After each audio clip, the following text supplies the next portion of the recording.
Hello बच्चों, समर्थ history में आप लोग का स्वागत है। उम्मीद है आप लोग स्वस्थ होंगे और पढ़ाई में व्यस्त होंगे। बच्चों, मैथ मॉडल पेपर 2023 में हम लोग खंड अ किए थे, जिसमें 20 बहुकल्पीय क्वेश्चन थे। अब इसमें बच्चों हम लोग करेंगे खंड ब के क्वेश्चन। खंड ब में बच्चों इसके पहले नंबर क्वेश्चन में सभी खंड करना है और 6 क्वेश्चन दिए गए हैं। 2-2 नंबर के क्वेश्चन है बच्चों और सभी क्वेश्चन अनिवार्य है। तो बच्चों इसमें क नंबर सवाल देखते हैं। क नंबर सवाल में बिंदु ए के निर्देशांक ज्ञात कीजिए जहां ए बी एक वृत्त का व्यास है जिसका केंद्र 2, -3 है तथा बी के निर्देशांक 1, 4 है। तो बच्चों इसमें एक वृत्त जिसका व्यास ए बी है, इसको हम पहले बना लेते हैं।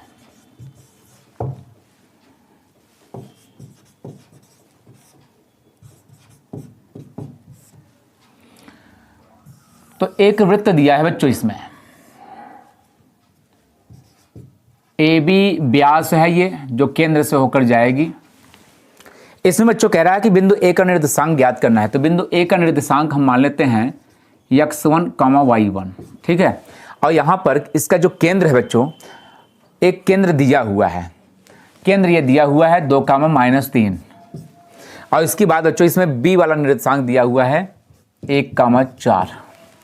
तो बच्चों यहाँ पे एक चीज़ ध्यान देना है कि इसमें जो केंद्र है वो व्यास का मध्य बिंदु है। तो यहाँ पर हम मध्य बिंदु का सूत्र लगाते हैं।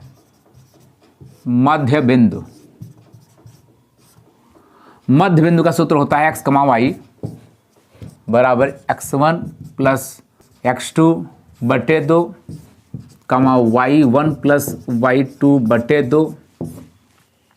तो बच्चों यहाँ पे जो x, y है इसको हम मानेंगे मध्य बिंदु को, ठीक है ना। मध्य बिंदु केंद्र वाला है। और यहाँ बी वाले को हम मानेंगे x2 और y2 बच्चों। तो यहाँ पे रख देते हैं मान। चलो x और y का मान 2, -3 है बराबर यहाँ पे x1, y1 का मान रखते हैं बच्चों। x1 का निकालना है और x2 का मान 1 है तो +1 बटे 2। और y1 कितना है बच्चों, y1 निकालना है और प्लस यहाँ पे ये 4 है बटे 2। बच्चों यहाँ पे ये भुज है, ये कोटि, और इसका इधर भुज कोटि ये है। तो यहाँ पे इसके भुज का तुलना करते हैं। तब 2 बराबर x1 + 1/2, 2 का त्रिय गुणा हो जाएगा 4 और बराबर x1 + 1। तो बच्चों यहाँ पे हम इसको पक्षांतर कर लेते हैं। 4 - 1 बराबर x1। तो x1 का मान बराबर आ जाएगा ये 3। तो बच्चों यहाँ पे इसी प्रकार से हम कोटि का तुलना करते हैं। तो ये हो जाएगा तथा -3 बराबर y1 + 4 बटे 2। और यह त्रिय गुणा करते हैं तो -6 हो जाएगा बराबर y1 + 4। बच्चों पक्षांतर करते हैं इसको तो -6 - 4 बराबर y1। तो y1 का मान कितना आ गया बच्चों, ये हो गया -10।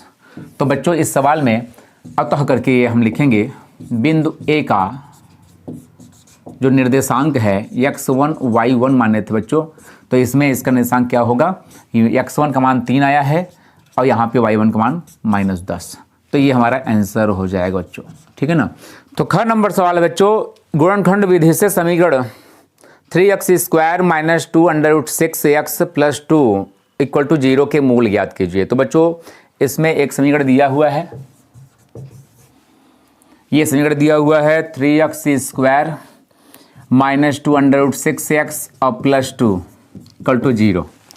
तो बच्चों इसके मूल ज्ञात करना है। तो पहले यहाँ पे हम इसका त्रिपदीय गुणनखंड करते हैं बच्चों। तो ये 3 और ये 2 है, x² × 3 और अचर पद 2 है तो 3 दूनी 6 गुणा कर लेते हैं। तो बच्चों 3 दूनी 6 हो जाएगा। और 6 का ऐसा गुणा करते हैं कि जोड़ने पे बच्चों ये प्लस है तो जोड़ने पे 2 करड़ी में 6 आ जाए। तो ये इसको हम करते हैं गुणा, करड़ी में 6 गुणते करड़ी में 6। तो इसको जब गुणा करेंगे बच्चों 6 आएगा, लेकिन इसी को हम अगर जोड़ देंगे तो जोड़ने पे आएगा 2 करड़ी में 6। तो इस प्रकार से हम इसका खंड करेंगे।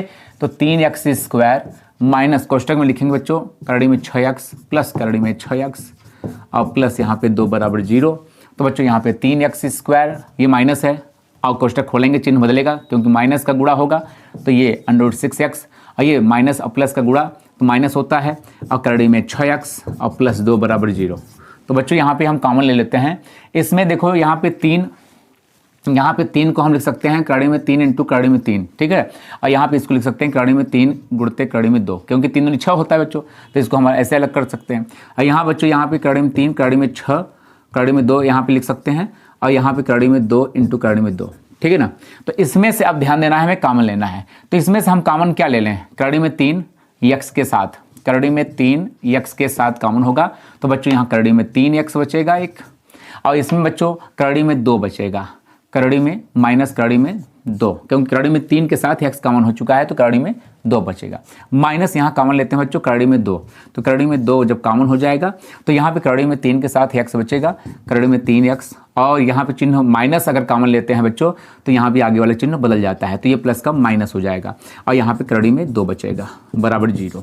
तो ये कोष्टक वाला वही है, एक बार फिर से कॉमन लेते हैं इसमें, तो इस प्रकार से कॉमन ले लिए, और यहाँ पे ये दोनों बचेगा बच्चों, कड़ी में 3 यक्स माइनस कड़ी में 2 बराबर 0। इसका कंडीशन दिखाते हैं बच्चों, यदि कड़ी में 3 यक्स माइनस कड़ी में 2 बराबर 0, तो यहाँ पे कड़ी में 3 यक्स यहीं रखते हैं, पक्षांतर करते हैं कड़ी में 2 को, तो ये प्लस में कड़ी में 2 हो जाएगा, बटे में इसको करते हैं बच्चों, तो यक्स बराबर हो जाएगा कड़ी में 2 बटे कड़ी में 3, तो यहाँ पे हो जाएगा यक्स बराबर अंडर रूट में 2 बटे 3। तो बच्चों ये यक्स का मान हो गया, लेकिन दूसरा भी यही चीज़ है, इसलिए यहाँ पे दूसरा मूल भी यही मिलेगा। अब तो हमारा आंसर हो जाएगा बच्चों मूल अंडर रूट 2/3 कामा अंडर रूट 2/3। तो इस प्रकार से बच्चों ये दोनों मूल समान मूल हैं, ये हमारे मूल हो जाएंगे बच्चों। तो अगला सवाल देखते हैं। तो बच्चों इसमें अगला सवाल है ग नंबर, चित्र में डी एफ समांतर बी सी, यदि ए डी बराबर एक्स, डी बी बराबर एक्स माइनस 2, ए ई बराबर एक्स प्लस 2 और ई सी बराबर एक्स माइनस 1, तो एक्स का मान ज्ञात कीजिए। तो बच्चों एक चित्र दिया हुआ है बना के, इसके चित्र को बनाते हैं पहले ग नंबर सवाल में। ये चित्र है इसका, ए बी सी ये त्रिभुज है बच्चों, इसमें डी ई, ये डी ई जो है समांतर, और इसके बाद इसमें दिया है बच्चों एक्स, और ये दिया हुआ है एक्स माइनस 2, और ये दिया हुआ है एक्स प्लस 2, और ये दिया हुआ है एक्स माइनस 1। तो बच्चों इसमें कह रहा है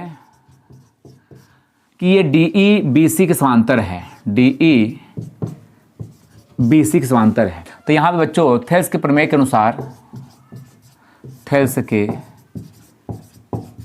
प्रमेय से, तो यहाँ पे हम लिख सकते हैं ए डी बटे डी बी, ए डी बटे डी बी बराबर ए ई बटे ई सी, ए ई बटे ई सी।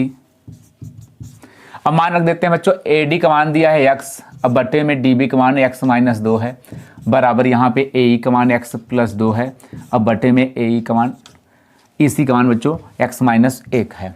तो त्रियक गुणा करते हैं बच्चों इसमें, तो यहाँ पे एक्स माइनस 1 का गुणा, और इसका इसमें यानी एक्स प्लस 2 का गुणा हम एक्स माइनस 2 में करेंगे। तो बच्चों इसका गुणा करते हैं तो एक्स स्क्वायर हो जाएगा एक्स में, और यहाँ पे एक्स ये हो जाएगा एक्स का 1 में होगा, और बराबर यहाँ ये देखो बच्चों ए प्लस बी ए माइनस बी के सूत्र से हम यहाँ पे क्या कर सकते हैं, एक्स स्क्वायर माइनस 2 का स्क्वायर 4। तो बच्चों यहाँ पे एक्स स्क्वायर कैंसिल हो जाएगा, तो minus x equal to minus 4, अर्थात एक्स मान 4। तो यहाँ पे अतः हमारा एक्स का जो मान है वो 4, ये हमारा आंसर हो जाएगा बच्चों। इसमें एक्स का मान पूछा था, ठीक है ना। घ नंबर सवाल है, एक घड़ी की मिनट की सुई जिसकी लंबाई 14 सेंटीमीटर है, इस सुई द्वारा 5 मिनट में रचित क्षेत्रफल ज्ञात कीजिए। तो बच्चों इसमें एक घड़ी पहले बना लेते हैं, घ नंबर सवाल है। एक घड़ी में बच्चों मिनट वाली सुई है, मिनट वाली सुई सबसे लंबी होती है बच्चों, तो मान लेते हैं यहाँ पे है, और ये कह रहा है इसकी लंबाई 14 सेंटीमीटर है बच्चों, 14 सेंटीमीटर। लेकिन 5 मिनट में रचित क्षेत्रफल, 5 मिनट बच्चों मान लेते हैं ये यहाँ पे आ जाएगी, ठीक है ना।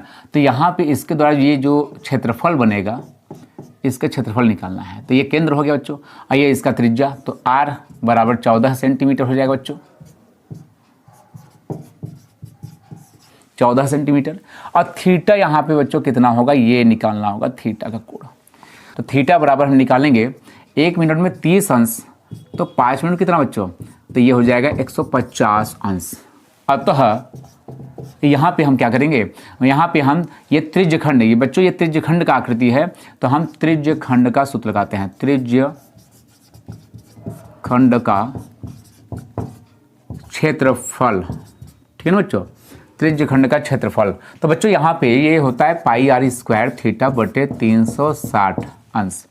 तो बच्चों यहाँ पे पाई का मान रखते हैं 22/7 और गुणते 360 नीचे है, और आर का मान कितना है बच्चों 14, लेकिन स्क्वायर है तो गुणते 14 दो बार लिख देते हैं, और यहाँ पे एक थीटा मान 150 है बच्चों। इसको हम काटते हैं बच्चों, यहाँ 0 से 0 काट देते हैं, और यहाँ पे 7 दूनी 14 काट देते हैं, और 2 से ये कट जाएगा, 2 से कटेगा 18 आएगा बच्चों, 18 दूना 36, और बच्चों यहाँ पे 2 ग्रह में काट देते हैं, 2 9 18, और 3 से काट देते हैं, 3 त्रिका 9 और 3 5 15, ठीक है ना बच्चों। अब यहाँ पे ये नहीं कटेगा, यहाँ पे ये बचेगा बच्चों 11 गुणते 14 गुणते 5 अब बटे में 3। तो बच्चों ये गुणा कर लेते हैं, 14 पंचे 70, 70 का 11 में तो 770 आ जाएगा बटे 3। तो बच्चों यहाँ पे ये हमारा इतना सेंटीमीटर स्क्वायर आंसर हो जाएगा। इसको हम दशमलव में भाग देके दशमलव में भी निकाल सकते हैं, ठीक है ना बच्चों। तो अगला सवाल देखते हैं। तो बच्चों अगला सवाल में अंगर नंबर में है, जांच कीजिए कि क्या x-3 और दूसरे कोष्ठक में 2x + 1 इक्वल टू x कोष्ठक में x + 5 द्विघात समीकरण है। तो बच्चों इसका जांच करना है कि द्विघात है कि नहीं। तो बच्चों यहाँ पे ये अंगर नंबर क्वेश्चन देखते हैं। इसमें दिया हुआ है ये द्विघात समीकरण x-3 और दूसरे कोष्ठक में 2x + 1 इक्वल टू x और कोष्ठक में x + 5। तो बच्चों इसमें हम लोग इसको पहले हल करते हैं, गुणा कर लेते हैं। तो यहाँ पे x का गुणा 2x में होगा 2x², और बच्चों यहाँ पे गुणा होगा तो ये प्लस में x हो जाएगा, और -3 का 2x में करते हैं तो -6x, और -3 का +1 में करेंगे तो -3 का 3 बराबर बच्चों यहाँ पे गुणा करते हैं x² और प्लस ये 5x हो जाएगा। तो अब बच्चों यहाँ पे 2x² ऐसे लिख लेते हैं, 2x² ऐसे लिख लेते हैं, और ये घटाएंगे बच्चों x वाला, x ये -6x तो -5x आएगा, और यहाँ पे -3 लिख लेते हैं, और इन दोनों को पक्षांतर करते हैं -x² और प्लस यहाँ 5 ये माइनस में हो जाएगा, माइनस में 5x = 0। तो बच्चों यहाँ पे 2x² समान घात वाला घटाएंगे, यहाँ पे 2x² -x² घटेगा तो x² और -5x और -5x यहाँ भी है, समान घात है यहाँ पे दोनों का बच्चों, यहाँ पे ये हो जाएगा 10x, और यह -3 ये अकेला है तो बराबर 0 है। तो यहाँ पे ये दो घात का यहाँ पे द्विघातीय समीकरण है बच्चों, अतः यह द्विघातीय समीकरण है। तो ये हमारा आंसर हो गया बच्चों। तो 4 नंबर सवाल है, x और y में एक संबंध ज्ञात कीजिए यदि बिंदु x, y 1, 2 और 7, 0 संरेखीय हैं। तो बच्चों 3 बिंदुएं दी हुई हैं और उसमें x, y में संबंध निकालना है। तो देखते हैं यहाँ पे 3 बिंदु कौन कौन सी हैं। तो ये बिंदुएं दी हुई हैं, बिंदुएं, पहला बिंदु दिया है बच्चों x, y, और दूसरा बिंदु दिया है 1, 2, और फिर अगला बिंदु दिया है बच्चों 7, 0। तो बच्चों यहाँ पे ये संरेखी होने का एक प्रतिबंध होता है कि यहाँ पे इन तीनों से बनने वाला जो त्रिभुज होगा उसका मान, उसका क्षेत्रफल जो होगा वो 0 होना चाहिए बच्चों। तो यहाँ पर अगर ये संरेखी हैं, बिंदुएं संरेखी हैं, तब त्रिभुज का क्षेत्रफल बराबर 0 होगा बच्चों। तो इसका क्षेत्रफल कैसे निकालेंगे? क्षेत्रफल निकालने के लिए बच्चों यहाँ पे ध्यान देना है कि पहले हम यहाँ पे x, y वाला बिंदु लिखेंगे, इसके नीचे हम 1, 2 वाला लिखेंगे, इसके नीचे हम 7, 0 लिखेंगे, और उसके बाद हम ऊपर वाला एक बार फिर से लिखेंगे x, y नीचे। तो बच्चों यहाँ पे क्रॉस मल्टीप्लिकेशन करेंगे, ये हम ऊपर से नीचे की ओर पहले, तो 1/2 लिख लेंगे सूत्र के अनुसार बच्चों। अब इसमें x का 2 में तो यानी 2x हो जाएगा, प्लस ये 1 का 0 में तो 0 हो जाएगा, प्लस 7 का y में तो 7y हो जाएगा। कोष्टक बंद करके बच्चों माइनस कर लेंगे। अब फिर इसके बाद नीचे से ऊपर वाला करेंगे बच्चों, तिर्यक, ये इस प्रकार से। तो नीचे से ऊपर करेंगे तो ये 0 हो जाएगा बच्चों। यहाँ पे 7 दूनी 14 हो जाएगा, और यहाँ पे 1 का y में, तो यहाँ प्लस y हो जाएगा, बराबर ये 0 कर देते हैं बच्चों। तो अब यहाँ पे 1/2 ऐसे रखते हैं अभी, यहाँ पे 2x और प्लस 7y बचेगा, माइनस है यहाँ बच्चों, तो यहाँ -14 हो जाएगा, चिन्ह बदल जाएगा, और ये माइनस का इसमें गुणा तो ये भी माइनस हो जाएगा बच्चों, बराबर 0। यहाँ पे 1/2, तो यहाँ पे हम x वाला ये ऐसे लिख लेते हैं बच्चों, और प्लस ये 7y और माइनस y बच्चों घटा लेते हैं, तो प्लस में 6y हो जाएगा, और ये -14 बराबर 0। तो बच्चों 1/2 का हम मल्टीप्लाई अंदर करेंगे, तो इसमें 2 से 2 कटेगा तो x बचेगा, और 1/2 का इसमें करेंगे, 2 से 6 कटेगा बच्चों, 3 बचेगा, 3y, और यहाँ -2 सत्ते 14 यानी 7 बचे बच्चों। तो ये हमारा ये संबंध हो गया, ये हमारा आंसर हो गया बच्चों, x y का संबंध हो गया। ठीक है ना बच्चों। तो बच्चों इस वीडियो में इतना ही, और मिलते हैं फिर अगले वीडियो में इसके आगे के सवालों को लेकर। ठीक है ना बच्चों। तो लगे रहिए, मस्त रहिए और व्यस्त रहिए पढ़ाई में। तो